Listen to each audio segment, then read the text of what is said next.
When John Wayne Gacy was luring young men and boys to his home and killing them in cold blood, my next guest was in high school. I'm pretty sure she never imagined their paths would cross, but in 1993, she was a newly minted attorney, 29 years old and fresh out of law school. And that is when Karen Conti came face to face with one of America's worst serial killers. And if that doesn't conjure up images of Clarice Starling meeting Hannibal Lecter for the first time, I do not know what could possibly match that. Good morning. Karen Conti took over the last-ditch death row appeals for Gacy, and the two of them spent 7 months together.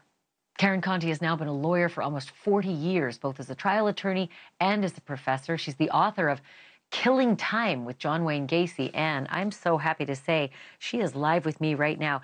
I have been wanting to meet you for quite some time because I do imagine you as Clarice Starling. Is that off base? Like, what was your first meeting with him like? Well, he's the boogeyman. When I was growing up in the Chicago area, that face is etched in your mind. And he's the guy you don't get in the car with that your parents tell you about. So, flash ahead all these years, I'm now going to meet the boogeyman. And I'd read all about him, and I knew he wasn't going to appear to be evil with fangs or evil written on his forehead. But I really wasn't prepared for how absolutely unimposing and normal he was. I mean, he was charming, engaging, affable, was telling jokes all the time. He was small in stature. I mean, there was nothing frightening about him. And that's what was so frightening. And it's not like when you had your first meeting, as I understand it, it wasn't like Clarice Starling had bars between her and Hannibal Lecter. You didn't even have plexiglass. Right. That's what I thought was going to happen. But you're kind of in Illinois, you're released into this bullpen.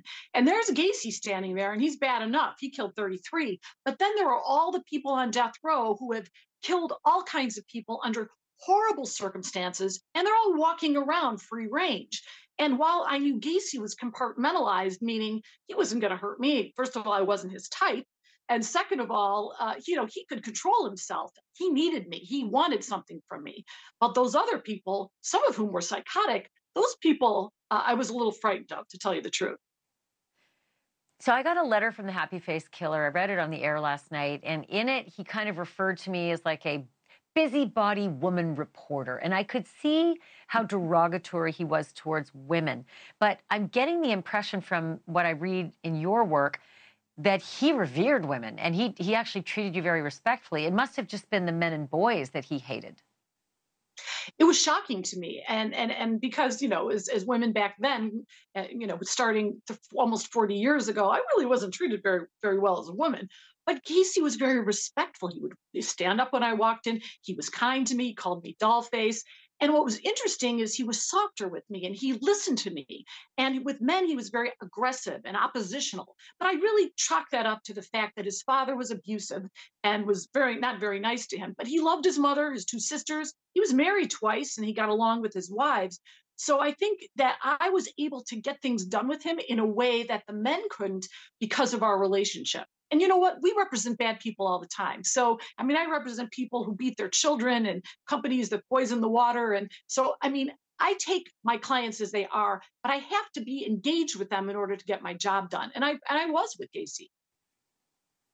So did you ever get the impression that when you listen to those tapes, when Bob Motta Sr. is asking him these questions, what did you do when you discovered the dead body? Well, I just threw him downstairs. I just threw him down in the cellar. What do you mean? What next question? Did you get the impression that he was like that he cared absolutely zero for human life, at least those 33 that we know of? You would see flashes of this, Ashleigh. There was one point in time where he had this thing called the body book. And I said, what is that? And it was a catalog book of all the young men and boys he killed. It was color coded. He had someone from the outside put it together. And I said, what is this? And he told me, and I said, these aren't bodies. These are young men. These are victims. These are human beings. And he said, without missing a beat, well, what were they doing out late at night anyway? So I would see those flashes of complete dehumanization of the victims, and it's cold and it's chilling when you hear that. But Gacy was pretty good at covering that up, at least when I got to represent him. Yeah, that serial killer I was telling you about writing to me, same thing, right? I think he's taking credit for upwards of 160 or so killings. He refers to them as number 7, and how I could cancel a body just by shredding it under my truck. It's just incredible. And that, he's only in jail because of he made some choices. He broke a law. They happen to be laws broken as opposed to wiping out a human soul. It's pretty shocking and remarkable. I'm fascinated to get your take on your conversations with him, and if you felt pretty convinced that there are a whole lot more victims than those 33. I do. I am convinced. He had a lot of jobs out of town, and I actually saw the business records where he would go for 2 or 3 weeks and do jobs in the Pacific Northwest, in Florida, and Wisconsin. And you can't tell me that when he was ramping up, and at the end, Bob Mott is right. He may have tried to stop, but he was ramping up, and he needed more and more to satisfy his evil urges. And there's no way that when he went up to these places and he did business there, that he wasn't abducting young men. It was easier. He was anonymous there. And it was much easier to hide the bodies there. Again, we didn't have the integrated database that we have now. So who knows if there are other victims. And I hope that some sleuth at some point goes and sees those records and figures out if there were young men and boys who went missing in those areas when Gacy was up there. And I would put money on the fact that there were. And I just want to let our viewers know that you were the person who was tasked with letting him know it's over. Your final appeal is rejected. You're going to the table and getting the needle. Karen Conti, despite the fact that this conversation is about John Wayne Gacy, I'm going to call you and invite you back on a whole lot of other topics. It just seems like you're really in the know, and clearly you have some heft behind you in the law department after 40 years. Thanks for doing this. Thank you for watching. Go to newsnationnow.com to find NewsNation on your television provider. And don't forget to click the red subscribe button below to get more of NewsNation's fact-driven, unbiased coverage.